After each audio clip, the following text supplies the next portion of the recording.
Assalamualaikum warahmatullahi wabarakatuh. Kami dari kelompok 3 ingin mempresentasikan hasil diskusi kami terkait bisnis plan yang bertemakan Risol Sobat BSI untuk memenuhi tugas manajemen dan bisnis program studi akuntansi. Perkenalkan, nama saya Ilham Putra Setianugroho sebagai pemasaran dan penjualan. Lalu ada rekan saya Ari Siti Dwi Cahya sebagai keuangan dan administrasi. Dan ada Hilma Natasha Eka Putri sebagai ownernya. Selanjutnya saya akan menjelaskan tentang table of contents yang dimana itu adalah terbelakang, tujuan dan manfaat, profil dan perancangan usaha, struktur organisasi usaha, analisa usaha, analisis SWOT, bauran pemasaran, analisis pesaing dan digital marketing, dan yang terakhir ada aspek keuangan. Latar belakang Risobi dibentuk oleh Hilma, Ilham, dan Ari karena melihat tingginya permintaan cemilan praktis dan terjangkau di lingkungan sekitar. Pilihan jajanan yang ada masih kurang bervariasi sehingga kami menghadirkan risol modern dengan isian mayones, telur, dan daging dengan rasa kekinian, proses higienis, dan harga ramah mahasiswa. Usaha ini bertujuan menjadi cemilan favorit mahasiswa dengan konsep sobat kampus yang mudah dijangkau, lezat, dan konsisten berkualitas. Lalu ada tujuan dan manfaat. Tujuan utama dari pendirian usaha makanan, khususnya Risobi atau Risol Sobat BSI, adalah untuk mencapai stabilitas dan pertumbuhan finansial yang berkelanjutan, mencapai keuntungan, mendapatkan profit dan pendapatan yang optimal untuk memastikan kelangsungan operasional dan ekspansi bisnis di masa depan, menjaga kualitas, memastikan Risobi selalu disajikan dengan standar kualitas terbaik sehingga citra rasa dalam makanan negeri tetap positif dan dinikmati. Investasi dan ekspansi menciptakan keuntungan yang dapat diinvestasikan kembali untuk pengembangan produk, pemasaran, dan pembukaan cabang baru. Lalu ada manfaat. Manfaat ini dibagi menjadi 3, yaitu manfaat ekonomi, yang kedua manfaat sosial, dan yang ketiga manfaat personal. Manfaat ekonomi menghasilkan pendapatan dan keuntungan yang signifikan dengan manajemen yang baik, menciptakan lapangan kerja baru, dan mengurangi tingkat pengangguran di sekitar tempat usaha, meningkatkan perekonomian lokal dengan membeli bahan baku dari pemasok lokal dan menjual produk sekitar lingkungan. 2. Manfaat ekonomi memberikan pilihan makanan yang lezat dan berkualitas bagi masyarakat, menambah variasi makanan di pasar lokal sehingga konsumen memiliki lebih banyak pilihan, menyediakan tempat untuk berkumpul dan bersosialisasi bagi masyarakat sekitar.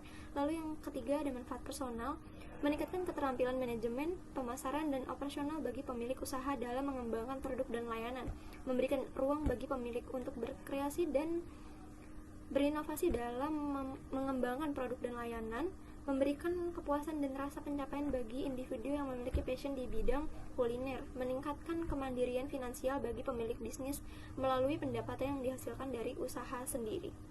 Lalu ada profil usaha, yaitu yang pertama nama usaha. Nama usaha ini adalah Risol Mayo dengan pemilik usaha Hilma dan rekan. Usaha ini rencana akan didirikan pada bulan Januari 2026, di mana soft opening usaha ini akan dilakukan pada 5 Februari 2026 dan grand opening akan dilakukan pada 10 Februari 2026 dengan jam operasional pukul jam 10 sampai jam 7 malam. Jenis usaha bisnis Risol Mayo termasuk dalam kategori usaha kuliner atau usaha makanan ringan. Bisnis ini kami jalankan dalam skala lebih besar seperti kedai. Yang ketiga ada lokasi usaha. Lokasi usaha ini akan berada pada sebuah ruko di Jalan Ujung Gedong nomor 80D RT 2 RW 12 Kelurahan Gedong, Kecamatan Pasar Rebo, Kota Jakarta Timur. Ruko ini mudah dijangkau oleh para pengguna jalan dan muka ruko langsung menghadap jalan. Dan yang terakhir ada visi usaha, menjadi penyedia cemilan risol terkemuka yang dikenal dengan kelezatan, berkualitas, dan inovasinya, serta menjadi pilihan utama bagi konsumen yang mencari makanan ringan yang nikmat dan berkualitas tinggi. Lalu ada profil usaha, yaitu misi usaha menyediakan risol mayo yang menggunakan bahan-bahan segar berkualitas tinggi untuk memastikan rasa dan keamanan konsumsi. 2. Mengembangkan variasi risol mayo dengan berbagai rasa yang sesuai dengan selera dan tren pasar. Lalu yang ketiga, memberikan pelayanan yang ramah, cepat, dan memuaskan untuk membangun loyalitas pelanggan. Yang keempat, menciptakan lingkungan kerja yang positif dan mendukung pengembangan keterampilan serta kesejahteraan karyawan. Lalu yang terakhir, mendukung komunitas lokal melalui kegiatan-kegiatan sosial dan pengembalian bahan baku dan pemasok lokal. Lalu ada perancangan usaha, yaitu jangka pendek 1 tahun, penelitian dan pengembangan produk, branding dan pemasaran, distribusi dan penjualan. Lalu ada operasional. Yang kedua, jangka menengah 3-5 tahun, ekspansi produk dan pasar, peningkatan branding, optimasi operasional, diverifikasi saluran penjualan. Lalu yang terakhir ada jangka menengah 5-10 tahun. Skala nasional dan internasional, inovasi dan diferensial produk, penguatan merek, dan CSR dan berkelanjutan. Lalu ada struktur organisasi, yaitu owner Hilma Natasha Putri, keuangan dan administrasi Ari Siti Dwi Cahya, dan pemasaran penjualan ada Ilham Putra Satria Nugroho, staf produksi Niki Putra, dan operasional Mario Cesar. Oke, baik, di sini saya akan menjelaskan struktur organisasi.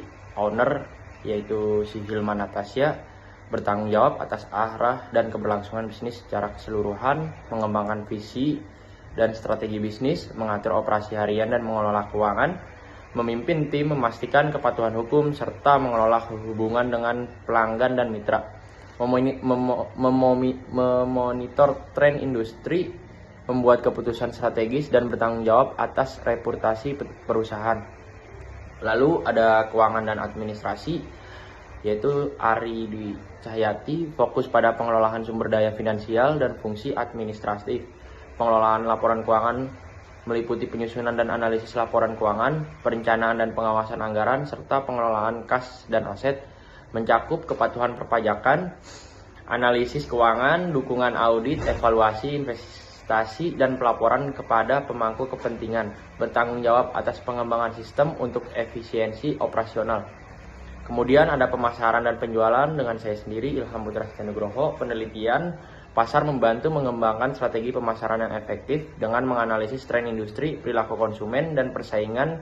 Strategi pemasaran yang komprehensif dikembangkan berdasarkan analisis pasar dan tujuan bisnis, termasuk kolaborasi dengan tim pengembangan produk untuk memastikan kesesuaian dengan kebutuhan pelanggan. Kampanye pemasaran digital dan tradisional dikelola, sedangkan hasilnya dianalisis untuk evaluasi dan perbaikan.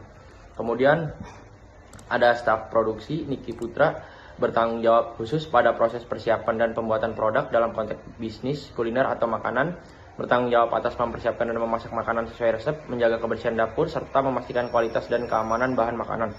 Mengelola persediaan, berkolaborasi dengan tim dapur, memastikan presentasi hidangan menarik, dan mematuhi jadwal yang ditetapkan. Menjaga standar kualitas dan kebersihan tinggi dalam setiap langkah proses memasak. Kemudian ada operasional, yaitu Mario Cesar, bertanggung jawab memastikan kelancaran dan efisiensi kegiatan sehari-hari, bertanggung jawab melakukan perencanaan pengelolaan persediaan, pengaturan proses, pemantauan kinerja, pengelolaan SDM, serta pengadaan dan pemeliharaan aset. Yang terakhir, melakukan penyusunan jadwal, manajemen risiko, dan peningkatan berkelanjutan untuk mencapai efisiensi dan kepuasan pelanggan. Tanggung jawab umum dalam banyak bisnis. Baik, di sini saya akan menjelaskan terkait analisis usaha. Yang pertama itu demografis, remaja 13-18 tahun, menyukai makanan ringan yang praktis dan memiliki cita rasa gurih. Dewasa muda 19-34 tahun, kelompok dominan dalam konsumsi jajanan cepat saji, sering membeli untuk cemilan atau teman berkegiatan. Lalu ada dewasa 35-50 tahun, membeli sebagai cemilan keluarga atau hidangan tambahan saat acara. Jenis kelamin laki-laki dan perempuan lebih fokus pada porsi, harga, dan kemudahan pembelian. Pekerjaan pelajar atau mahasiswa, segmen yang konsumtif terhadap cemilan cepat saji, karyawan atau pegawai membutuhkan cemilan praktis pada waktu istirahat. Lalu psikologis, gaya hidup atau lifestyle, mengutamakan makanan yang praktis, cepat disajikan, dan mudah dibawa. Cocok dengan produk risol yang siap makan dan dapat dikonsumsi kapan saja. Minatnya terhadap makanan cepat saji dan street food. Produk risol mayones memenuhi preferensi tersebut karena rasanya familiar dan mudah ditemukan. Lalu ada perilaku konsumen, kebiasaan pembeli, menyukai cemilan yang memiliki rasa gurih dan lezat seperti risol mayones, kesetiaan merek, mencari produk yang berkualitas, praktis, dan cepat untuk disajikan. Kepedulian kesehatan, memilih risol mayones dengan lemak yang rendah dan minyak goreng yang berkualitas serta baru.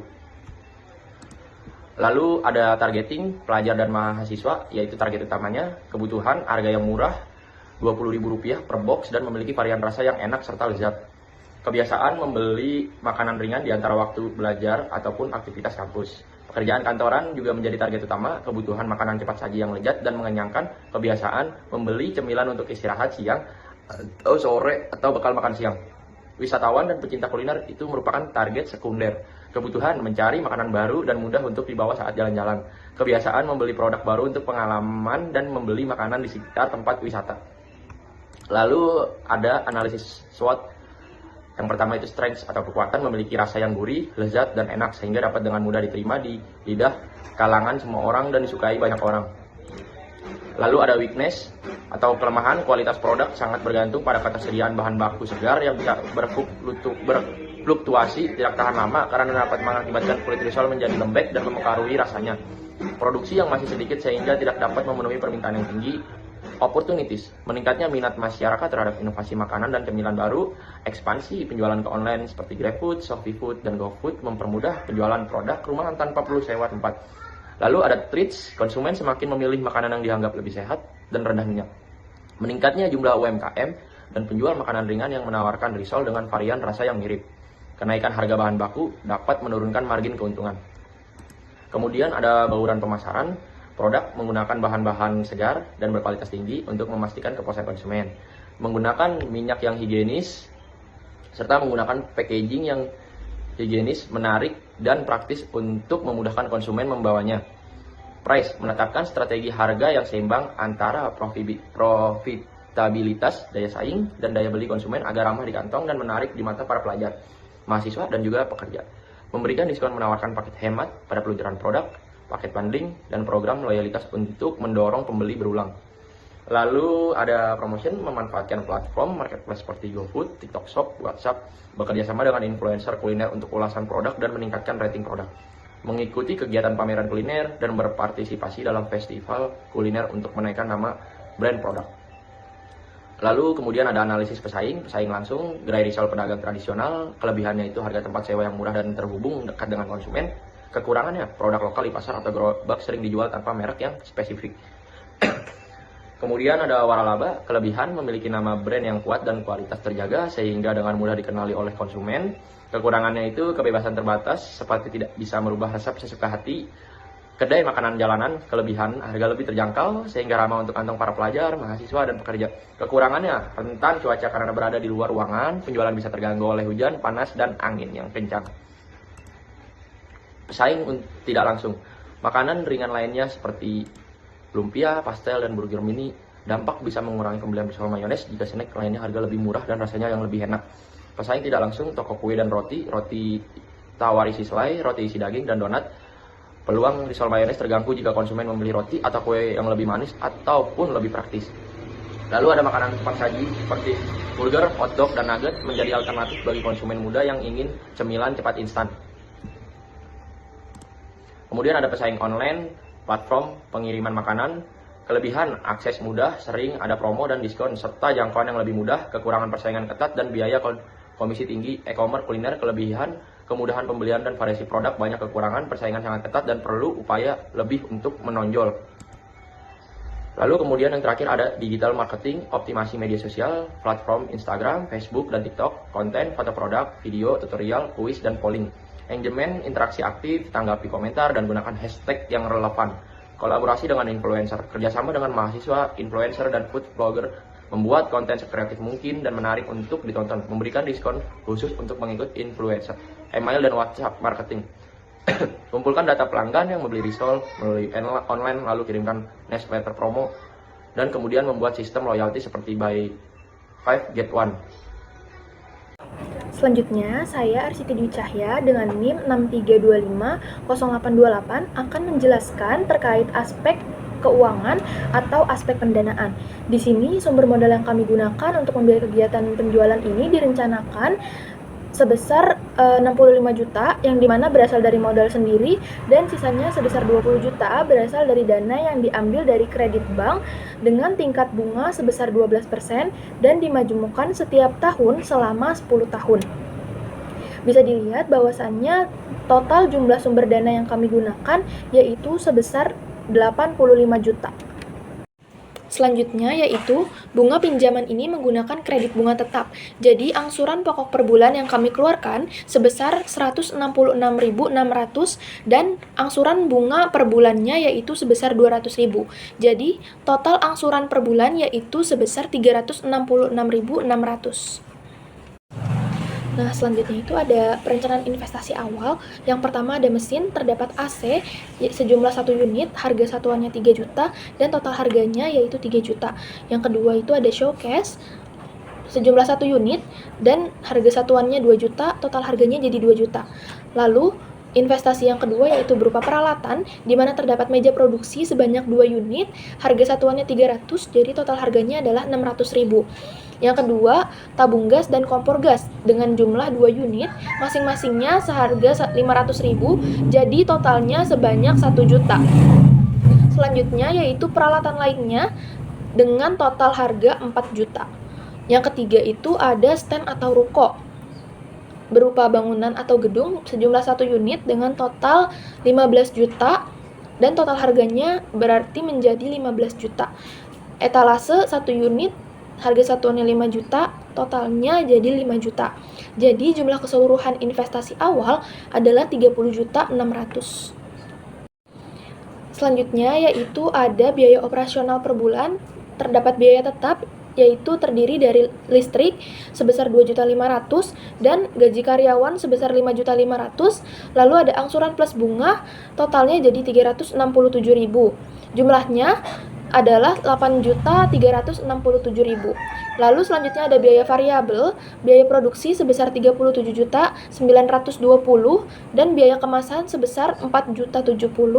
Lalu biaya bahan bakar sebesar 340 dan biaya lainnya sebesar 250.000.